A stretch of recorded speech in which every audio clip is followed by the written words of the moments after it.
Hello everyone, and welcome back to the Scary Story channel. Tonight, I have a story that will make you think twice before ever exploring an old, abandoned house. It comes from a viewer named Alex, who swears every word is true. So, turn down the lights, get comfortable, and let's begin. Alex and his friends, Liam and Chloe, were classic thrill seekers. They spent their weekends searching for local legends and haunted places. One hot summer afternoon, Liam found an article online about the old Blackwood Manor, a house on the outskirts of town that had been empty for over 50 years. The story went that the family who lived there, the Vanderbilts, vanished without a trace one night in the 1970s. People said the house was cursed, that it consumed anyone who stayed within its walls after dark. For Alex and his friends, it was the perfect challenge. They drove out to the manor that Saturday, arriving just as the sun began to dip below the horizon, painting the sky in shades of orange and purple. The house was even more imposing in person than in the photos. It was a 3-story Victorian monstrosity, with faded paint peeling off like sunburnt skin. The windows were dark, like vacant eyes, and a gnarled, leafless tree stood guard in the overgrown front yard.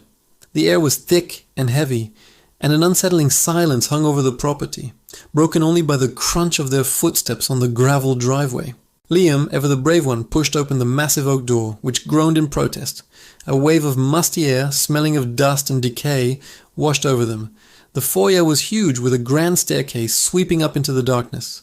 Moonlight streamed through a grimy, arched window, illuminating dust motes dancing in the air.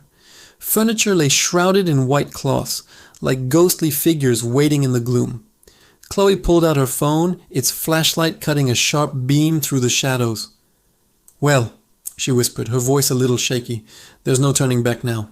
They decided to explore the ground floor first.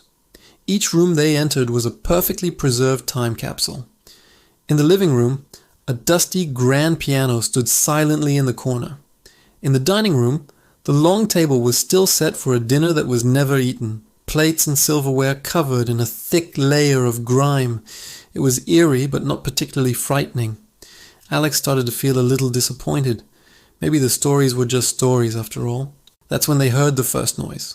A faint, melodic tune, like a child's music box drifting down from the second floor. They all froze, looking at each other. Liam nervously joked, "Probably just the wind." But there was no wind. The air in the house was completely still. Curiosity getting the better of them, they cautiously made their way up the creaking staircase. The music grew louder as they ascended, a simple, repetitive melody that was starting to get under Alex's skin. It seemed to be coming from the end of the long, dark hallway. The hallway was lined with closed doors. Portraits of the Vanderbilt family hung on the walls, their painted eyes seeming to follow them as they walked. The faces in the paintings were stern and joyless, even the children. The music box tune was now clear and crisp, echoing from behind the last door on the left. Liam reached for the doorknob, hesitated for a moment, and then slowly turned it. The door opened into a child's bedroom. It was painted a pale, faded pink. In the center of the room sat a small, ornate music box on a little wooden table. Its lid open, the tiny ballerina inside spinning slowly. But there was no one there. The music box was playing all by itself. As they stood there, transfixed, the music suddenly stopped. The silence that followed was somehow more terrifying than the music had been. Then, the bedroom door slammed shut behind them, plunging the room into near-total darkness, with only Chloe's phone light to see by. Panic set in. Liam frantically rattled the doorknob, but it wouldn't budge. They were locked in. Chloe started crying softly, her fear palpable in the small, dark room. Alex tried to stay calm, searching for another way out. He shone his own phone's flashlight around the room and noticed something he hadn't seen before. Scratched into the wall, over and over again, were the words, "He won't let us leave." The handwriting was messy, childlike. A cold dread washed over Alex. They weren't alone in this house. Suddenly, a child's giggle echoed through the room. It was high-pitched and seemed to come from all around them at once.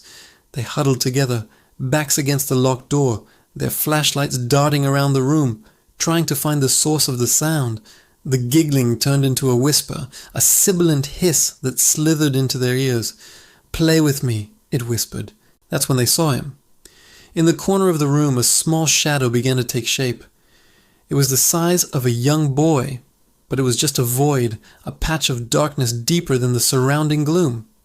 2 pinpricks of faint red light glowed where its eyes should be. It didn't move, it just stood there, watching them.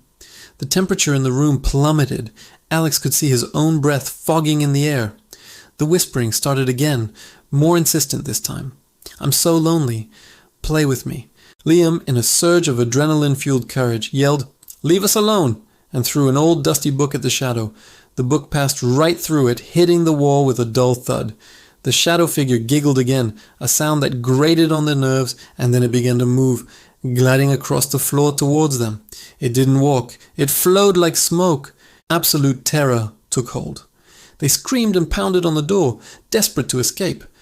Just as the shadow was about to reach them, the doorknob turned on its own, and the door flew open. They didn't hesitate. They scrambled out of the room and sprinted down the hallway, not daring to look back. The sound of the child's laughter followed them, bouncing off the walls of the manor. They tumbled down the grand staircase, tripping and falling over each other in their haste. They burst out of the front door and ran, not stopping until they reached the car. Alex fumbled with the keys, his hands shaking so badly he could barely fit the key in the ignition. The engine roared to life and he slammed the gas pedal, peeling out of the driveway and speeding away from the house as fast as they could. In the rearview mirror, Alex could see the house shrinking in the distance, and for a split second he swore he saw a small figure standing in the upstairs window, a child waving goodbye. They drove the whole way back in silence, the terrifying events of the night replaying in their minds. They never spoke of what happened in Blackwood Manor again. It was a secret they would carry with them forever. Alex says he still has nightmares about that house, about the child's music box, and the whispering shadow in the dark. He sent this story to us as a warning. Some places are abandoned for a reason, and some doors are best left unopened. Thank you for listening to Alex's terrifying encounter. What do you think? Was it the ghost of one of the Vanderbilt children, or something even more sinister? Let me know your theories in the comments below. If you have a scary story of your own that you'd like to share, feel free to send it to our email address in the description. Don't forget to like this video if it gave you chills. And subscribe to Scary Story for more true horror every week. Stay safe out there. And whatever you do, don't go exploring alone. Until next time. Till